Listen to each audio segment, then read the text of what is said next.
Hello students. So in this session, we'll be discussing about the tricks and strategies to solve numericals on Kirchoff law, right? So the reason why I was doing this session is mostly students ask me, sir, whenever we get a numerical from a current electricity chapter, mostly we are getting Kirchoff law. And many a times we are facing difficulties in solving this numericals regarding the Kirchoff law problems, right? So the reason this is actually comes under the complete circuit theory process. So where we have to solve the circuits in a proper manner, even if you're making a very small mistake in between, that ends you in getting a wrong answer, right? So completely it's like a network analysis. So we will be solving using the current divisions. We'll be solving using the voltage divisions. So somehow we are getting into the topic now. So I'll be giving you small tricks and strategies to follow when you're trying to solve numericals on this chapter particularly. And if once you're trying, if you're very confident over this tricks and strategies, so of course, when you see a numerical from Kirchhoff law, you will be very happy on solving the numerical without any mistake, right? I'm assuring you this. So let us get into the session. Let us have a small recall. What is Kirchhoff law here? So Kirchhoff first law. So we have two laws in Kirchhoff. So Kirchhoff first law says it's also called as the current law. So first law is also called as Kirchhoff current rule, right? So it is based on the conservation of charge. So first let us try to understand. So this was even in the exams, like Kirchhoff first law was in accordance with conservation of charge. So this was again on the exam. And it states that in a junction, in a circuit, so maybe if you're taking a circuit, in that junction in a circuit, the incoming current is equal to the outgoing current. In other words, the algebraic sum of the current at a junction is zero. Very simple. So if you are taking a junction, maybe let me take a junction A. Let us say like few currents are flowing through this junctions, and few of them are getting entered and few of them are getting out. Let me name it. So I1, I2, I3, I4, and I5. So when we speak about the network theories, so we have certain terminologies to be understood, which is called sometimes like branches, sometimes they'll be calling it to be node, sometimes they'll be calling it to be mesh, sometimes they'll be calling it to be loop, right? So these are few terms which we have to understand when we go into the circuit theories. So let us get one by one. Not like if I was saying as a definition again, it will be a boring session. So I no need to make this session a very lengthy session, as well as I need you to understand the trick initially. So first, let us understand if I have a node. Let us take A to be a node. So where few currents are getting in and few currents are moving out. So let us try to add it algebraically as the rule is saying me. So let us understand. I1, I2, I3 are getting entered. So I1 plus I2 plus I3. So this must be equal to I4 and I5 because I4 and I5 are leaving the junction and it is leaving the node A. So I4 plus I5. Very clear. So it's very easy, like because current is a scalar quantity. So no need, no toughness in adding or no complexity in adding the values. It has only the magnitude. So it's very easy for me to add and subtract the values. So again, moving to the next word, which is it is mentioned. So the algebraic sum of the current at the junction is zero. How this statement is made? So let us even make this more simpler. So I1 plus I2 plus I3 minus I4 minus I5, which is equals to zero again, guys. So now the second statement is also valid here. So when I speak about a node or a junction, some of the current entering and leaving the junctions is becoming zero. Like maybe they are equal. Some of the current entering the junction is equal to some of the current leaving the junction, which means at a particular junction, the value of algebraic sum of all the current entering the junction is zero. Very good. So this will be helping me, of course, in solving the circuits. So this will be helping me. So next second, so Kirchhoff's second law is also called as Kirchhoff voltage law or voltage rule. So it is based on the law of conservation of energy. So please try to understand first when I speak about the first law. So it was speaking about the current. Current means charges per unit time. So that is why it's maybe remember like it's like a law of conservation of charge there. And second rule is all about maybe the voltage. So when I speak about the voltage, it's about the energy, right? So conservation of energy. It states that the algebraic sum of the potential drop around any closed path is zero. So it's like the sum of all voltage around the closed loop must be equal to zero. The other wordings also. So again, I'm repeating the sum of all voltages around a closed loop. See, current can flow only when there is a closed path. So in this rule, we'll try to take loop. So we will take loop. So when can I take a loop? When there is a closed path. Again, when we get into the numericals, we'll get into the strategies and tricks. So no need to worry. I'm just revising what are the statements given by Kirchhoff or these rules, right? So let us get into the numericals directly. So without any delay, that will be a good practice for you. So the first question is asking, consider the circuit shown in the figure. So consider the circuit shown in the figure. The current I3 is equals to, very simple. That was a circuit given. They're asking what is the value of I3. So I can find I3 here. So this is the value of this is I3. So I need to find what is the value of I3. So I can find 3 EMF here, like maybe 3 batteries connected to this circuit. Let me name it. Let me call this to be E1. Let me call this to be E2. Let me call this to be E3. So guys, it's upon you people. You can even take here this as E2 and E3. It's upon you people. Nothing to be worried, right? So you can take. It's obvious. We have a full freedom to take anything, right? So even I'm naming this nodes A, B, C, D, E, and F. Just for our convenience, I'm just naming this. So to solve it more easier, right? Fine. So let us get into it. So listen carefully. So let me first make the loops. So before that, getting into making a loop, first let us do the current division first, right? So current division is helping me to solve the entire numerical. So when we get into the circuit analysis and you get into the network theories here, so the first thing a student has to do is the current division. So I have an I3, so starting from I3, because the rest of the current is not mentioned, but we have two sources to be solved. So let us take this junction E. So from this E, let me take I1 flowing through this network on this direction, and I2 to be flowing through this network on this direction. It's upon me again. I have a full freedom to take this. So because the rule says like we have to speak about the conservation. So the conservation of charge as well as the conservation of energy should be maintained, right? So let me check it. So I1 is flowing through this maybe the EMF E1, and let me say like I1 is coming here, and again I1 is flowing through this 28 ohm resistor. Sorry, I1, I just marked this I2 is I1 again. And you can ask me, sir, whether the direction which we took is correct or not. I don't know. So I took I1 in this direction. Might be if it could be in opposite direction also. So when we try to solve I1, if the answer is a negative, try to understand. When we get an answer value, maybe a current is -2. For example, I'm just saying if I'm getting the answer to be minus, so this negative sign symbolizes like you took the direction in opposite. So if the answer is in positive, the direction which you took for the current on solving the current direction, which initially you did, was in the same direction. But if the answer you are getting in negative means the current is actually flowing in the opposite direction which you took. So I'm very easy, like I can even mark it. So I'm just for my convenience, I'm marking I1 in this direction. So again, I1 is flowing through this and coming to the junction B. And similarly, I2 is flowing through the E3, and I3 is coming here and coming here in this branch, and I3 is flowing through my 54 ohm resistance, and again I3 is coming somewhere here. So combine, sorry, this is actually I2. Sorry, I make mistake. Sorry, guys. So this is I2, I2 again. Sorry. So I2 is again coming to this junction, and at the junction B, I2, I1 is coming, and they're clubbed together to give me I3. So because I3 is actually flowing through this 6-volt T2 EMF. So actually, so it's like simple. Though I just took I1, I2 separately, and again I'm clubbing them. I'm putting them together at the junction B, right? So in each junction they were getting separated, and the B junction they were getting added up, right? So by the Kirchoff first law also, this is satisfied now. Very clearly, if you are trying to understand, Kirchoff first law says sum of the current entering the junction, which is I1 plus I2. Now it is equals to I3 because I3 is leaving the junction. So I3 is leaving the junction. So by first law, I solved it. Like the conservation was correct now. Now let us get into the second law now. So conservation was done successfully. So getting into the second law.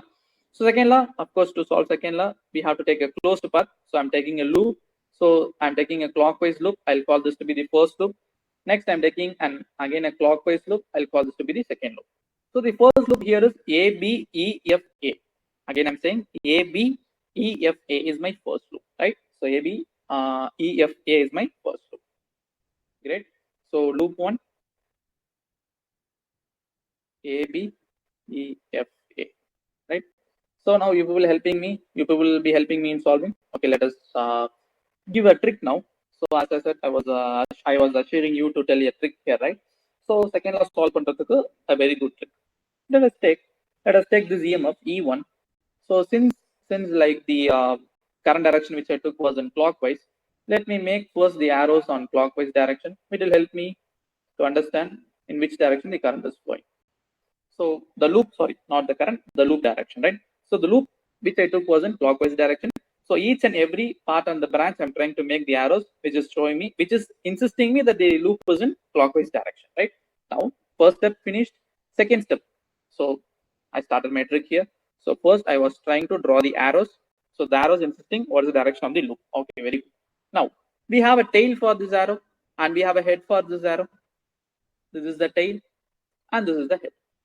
Yes or no? Yes, this is the tail and this is the head, right? So now let us check what is in the tail side. We will call the tail side to be, we have the tail, we have this positive side here, and the head side we have the negative. Tail side generally I'll write VA. This is a trick here. Tail side I'll write VA always, and on the head side I'll write VB. Very simple. So VA represents the potential at this tail point, and VB represents what is the potential at the head point. Now, on solving what is the potential difference VB minus VA, this might give me understand. I have VB, which is to be a negative side, which is a very smaller side. Understand negative terminals in term, maybe in a layman term, and try to understand. Try to keep this trick in your mind. So negative side, which means something a very smaller value. Negative is a smaller value. And we have the tail side, we have VA, which is a very higher value. When you try to subtract a smaller value from a higher value, the answer will be negative. For example, guys, if you take the answer of 5 minus 8. So 5 is the smaller value, 8 is the larger value. When you do this, you will be ending up in getting minus 3. You'll end up in getting minus 3, which means what I'm trying to say here is, so when you try to subtract VB minus V, when you try to find the potential difference across this circuit for a clockwise loop, which you took, again, I'm repeating, we took the loop to be clockwise. Even this loop can be taken as anti-clockwise. If you're taking anti-clockwise, the loop, the direction should have become like this. That's the only change which have been done here, right? So now I took it in clockwise, right? So we don't need to speak about it. So understanding. Okay. So now when I try to substitute, when I try to apply the second law here, so I should apply this EMF to be negative. So that's the only thing, final point I need to say. It's minus 8. Very good.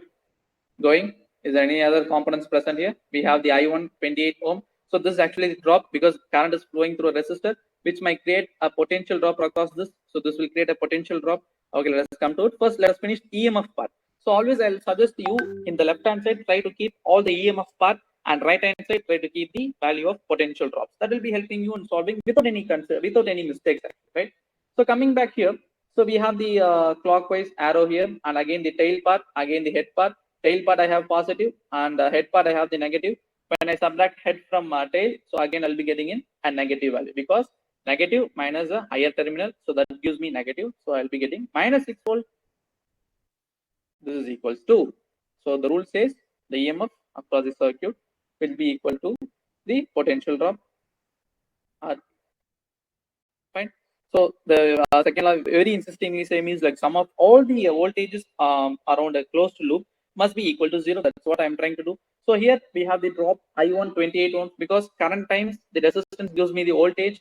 So I1 times 28. So this gives me the voltage, the potential drop. So that's all. There is no other present, no other things, no other components present on this loop one. So I'm completing this. Okay, let us solve this. Minus 8 plus minus 8 minus 6 is actually minus 14, which is equals to I1 into 28. On solving for I1, I'll be getting minus 1 by 2 amps. And as I said, guys, so we are getting I1 a negative value. So magnitude of I1 is negative means the direction of I1 which I took is in opposite direction. No need to worry. So the symbol is like I1 direction which I took in the question for the distribution is in opposite direction. That's all. We need to understand this. Okay, fine. Let us get into finding for I2 because I1 and I2 when I get added up, I'll be getting for I3. That is what my question is asking. So taking the loop 2. The loop 2 is actually BCDEB. So BCDEB. In this loop, I'm trying to take the clockwise, loop 2 is the clockwise direction. And again, you people are applying now. So if this is the clockwise loop, so again, the arrows are dropped like this, and drop like this. See guys, when you start initially doing this, initially the trick might find maybe hard, or maybe it will be like, it is like, okay, so something different from what I studied. It's okay. Let us practice in this. Future, like when you solve numericals, maybe a 10 to 15 numericals, when you are practicing this sort of trick, so after that it becomes very easy and you never make mistake on Kirchoff laws hereafter, right? I'll show you. Fine. So when you do this, again tail side, head side, and head side minus tail side, head minus side, that is a positive value minus negative value, which means subtracting a higher value from a smaller value will give you a positive value. So here this is positive 12, which means the EMF is positive in this direction. So positive.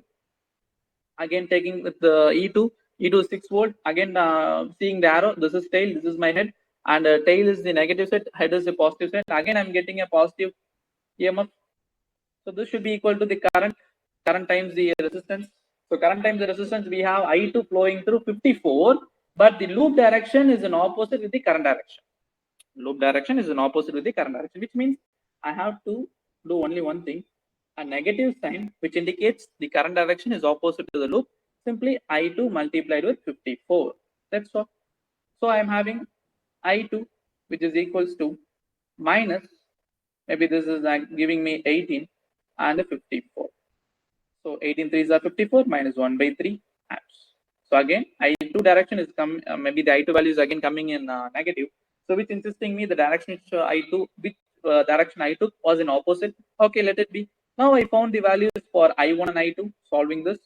So I1 plus I2 will be giving me I3 by Kirchoff first law. So I1 is minus 1 by 2 and I3 is actually 1 minus 1 by 3. So this gives me minus 3 minus 2 divided by 6, which is actually minus 5 by 6 amps. So finally I3 value is minus 5 by 6 amps. So let us check for the option, guys.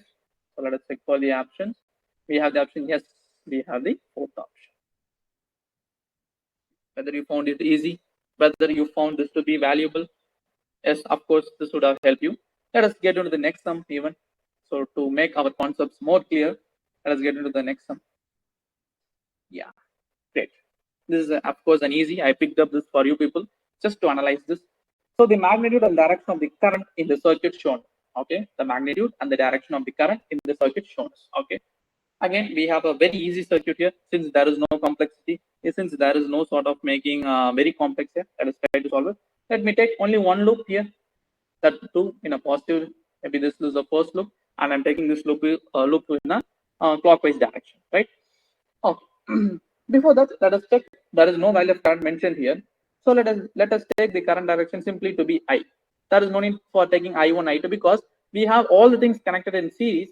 And in series, of course, the current values remain constant. You have to think about this, right? So since everything is connected in series, only one value of current is going to flow through the entire circuit. Let me take that value to be I. So I is flowing through this 3 ohm, and I is getting here, and again I is flowing through this 2 ohm, and somehow even this 1 ohm I is only flowing. Let me apply the rule. First I did the current division. Let me do the second law now. Let me apply the second law. So we need to find what is, see the options is like 1 by 3 amps from A to B. So we need to insist the value of current first and finding the current plus where it is flowing, right? So we need to say, okay, let us apply the rule. Applying the rule to. So first let me find what are the EMF present here. So we have two EMF, one is 10 and one is 4. Since we took the loop in clockwise direction, again arrow. So this arrow and arrow and arrow. Very good. Now taking the arrow like this, this is tail side is negative, and we have head side to be positive. So for head minus the tail will be the positive. So that will be 10 volt plus 10 volt. Very good. Next, here when we are checking, again taking the loop here, and it is like tail side we have positive and head side we have the negative, and head minus tail when you are substituting, of course we'll be getting negative because higher value, that is lower value minus the higher value. So this will be minus 4. So this is equals to the drops which is across this entire circuit. So what are the drops present here? This I is flowing through this 1 ohm resistance. So let us check. See, the loop which I took was in clockwise, but the current is in opposite direction. So obviously, if this thing is in opposite, what we should do? We should add a negative, right? So negative I multiplied with 1. Okay. Moving to this value of I, which is flowing to 3 ohm. Again, this is also in opposite direction. Again, minus 3I. Current multiplied with resistance giving the potential drop. Again, going here. So we have 2 ohm, which is I is flowing through this 2 ohm. So this clockwise, again, when you try to take a clockwise loop, the current direction is opposite. Again, minus 2I. So minus 2I on adding this. So left hand side gives me 6, and right hand side, if you are checking, it's like again minus 6 I, right? Now adding this, we give, we are getting minus 6i, and finally I'm getting I to be minus 1 amps. So I'm getting I to be minus 1 amps. Okay, let us check the options. So first two options are not, because they are getting sound by 3. The sound by 3 is not my answer. So what I can do, let me check with the third and fourth options. Third option says 1 amps from B to A through E. Okay, it's somehow we want to say the answer through E. We have the E point here. So we have the E point here, and 1 amps from A to B. Now you choose the correct answer. See, what I was saying is I is equals to minus 1 amps. I is negative. I is a negative, which was insisting me that the direction which we took was opposite. The direction which we took was opposite, which means the direction which I took like this was opposite. So to correct this, I should, like in general, in this factor, the current was flowing from B to A, right? So what B took was the current is flowing from B to A. That is what the current direction which I was processing initially. But in actual term, since we got the answer in negative, the current was flowing to the opposite direction which I was choosing. So which means it is flowing from A to B. Initially, I took B to A was the direction, but the answer insisted me it is a negative. So automatically, what I should understand is the answer, since it is a negative, the direction of current which I took was wrong. So instead, I should take the direction opposite, which means actually the current is flowing from A to B, which is the correct answer, fourth option. So sometimes students will choose the third option, that is wrong, because the direction which we took was wrong. That was insisted, that was corrected by our answer. So our answer says the answer is negative 1 amps, which means the direction which we took was wrong. So take in opposite direction. So that means from the current is flowing from A to B. The current is flowing from A to B through A. A to B through A. See, understand these words and all. Very important. I hope this will be now 50-60% clear now. Let us get to the next numerical also, which will make you 100% clear in this topic, right? It will be 100% clear. In the circuit shown in the figure, potential difference between A and B is 16 volt. Potential difference between A and B is 16 volt, and the current passing through the 2 ohm resistance. They're asking what is the current passing through this 2 ohm resistance. So we have the 2 ohm resistance to be here. So let us find what is the current flowing this 2 ohm resistance, right? So whenever we get a circuit like this, so I demand you to do an external connection like this. Consider this to be, and again a small trick which will help you solving the numerical, because let's say we have a circuit, we have charged a potential difference A along B. So A along B have been proposed. This is like you can do, because if you are doing this, you will not make any mistakes. So we are creating a potential difference, which means we are connecting them through a battery. That is the meaning. So this will be positive and this will be negative. Now it will be easy for me to solve. See, so if you are just blindly leaving the circuit A and B, it will be like, this is complex. What is this? What I can do? What's the next step? You will be literally confused. But now this makes a closed circuit. This will help you to solve the current value, right? So now let us take some value of current. I1 is getting into this junction A. So I1 is flowing through my 4 ohm, and I1 is coming to just this junction. And somehow we have a node here, so where the current will be divided. So we have a 9-volt battery. So 9-volt battery will deliver some current. Let me call that current to be I2. Again, I'm saying I'm taking all this. You can take in a different way. I'm taking all this. And we can very clearly say when two values of current are entering into the junction, the current is leaving the junction. So this is I3. I3 is nothing but I2 plus I1. That's all. It's nothing but I2 plus I1, right? So we say I1 is coming from the external source 16 volt. So I2 is coming from 9 volt. So both of them are getting added and it is flowing through my 2 ohm resistance. So this is I3 which is flowing through my 2 ohm resistance. And again here I3 is coming. I3 is coming at this junction. Again I3 will be dividing into 2, which is like I2. This is like I2. And again, when this current is leaving this, it has to leave as I1. Right? So this is the fact. This is the thing which we are trying to solve it. So let us solve it now very clearly. So I3, I hope I finished all the current divisions here. Okay. This is anything left? Okay, fine. Done. Yes, one thing. See, if I3 is actually is nothing but I3 is actually I2 plus I1, right? So if I2 is moving like this. So this should be obviously I1 only, right? So I was pointing this now. Yes, I1 because I2 is getting into this. So I3 is actually I2 plus I1. So the remaining value should be I1. So according to my Kirchoff first law, right? So Kirchoff first law, this value should be I1 and this leaving current should be I2 so that to balance the conservation, right? So conservation, conservation nothing but saving. So here we are saving the charges. Yes, fine. So let us try to apply the loop rule. Let me take the first loop here. So let me name it. If you want, let me name it because naming will help me in all cases. So let me call this A, B, this to be C, D, and E, F, E and F. Now I'm taking E, F, G, H. Even this could be helping. Yeah, I'm taking the closed loop E, G, H, E, E, G, H, E, F. Right. So let me take that to be the loop 1. So in loop 1, I'm trying to apply my Kirchoff second law. So here I have a clockwise loop. I have one potential inside this small loop. So this potential, actually, since I took the loop in clockwise, so I'm just pointing the arrows. So again, people, it's upon you. You can take in anti-clockwise or clockwise. I took clockwise loop.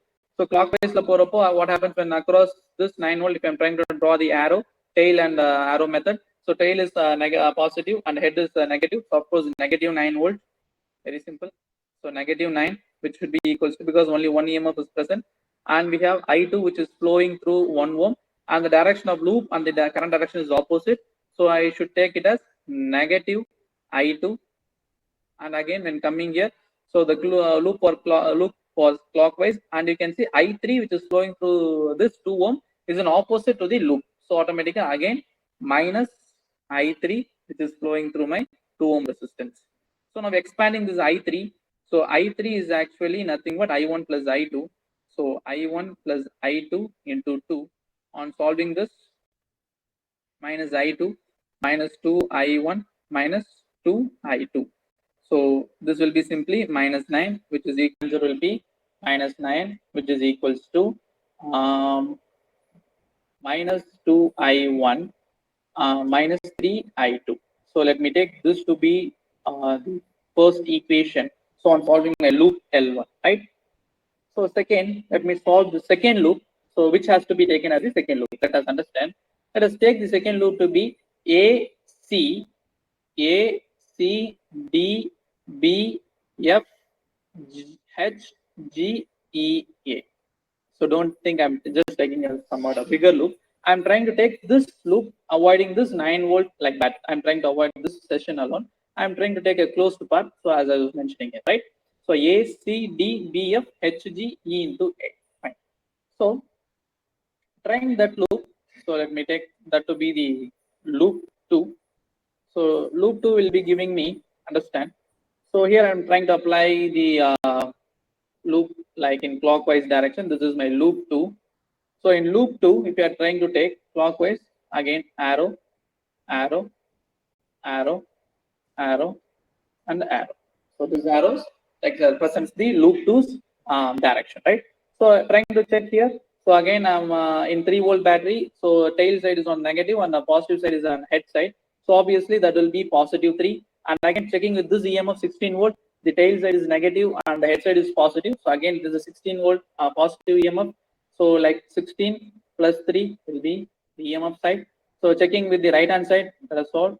Checking with the right hand side, right, which is a drop actually. So I1, which is flowing through 4 ohms in the same direction of the loop, and I1 is flowing through again this 4 ohms again on the same direction. And similarly, if you're checking, I3 is flowing through this 2 ohm with the clockwise direction. So in this loop, literally everything is positive, which we took correctly. So it is like 4I1 plus 4I1 plus the value of 2, which is flowing through I3, which is I1 plus I2, right? On adding this 19, which is equals to 4 plus 4 is 8I1 plus 2I1 plus 2I2, which will give me 19, which is equals to 10I1 plus 2I2, right? Calling this to be the second equation. So what I should do? I should solve these two equations. So on solving these two equations, so literally we are getting the value of I1. So we can solve it by elimination method, like elimination method, in mathematics. So trying for solving for I1. So I1, I'm trying to get 1.5 amps, and I2, I'm solving, I'll be getting it as 2 amps. And of course, I3 will be I2 plus I1, guys. So this will be 1.5 plus 2, gives me 3.5 amps. So this will be my final answer, right? So on solving, I'm getting it very clearly. So this is what my final answer. So let us check the answer. Yes, we have the second option, right? So in this session, we would have studied like how to solve the circuits in a very easier manner. And I hope Kirchoff law would have been easy now. So let us even come with more sessions with Kirchoff law's numericals. So I'll try to produce some good numericals on Kirchoff law. So kindly subscribe my channel and please click the like button, right? Thank you.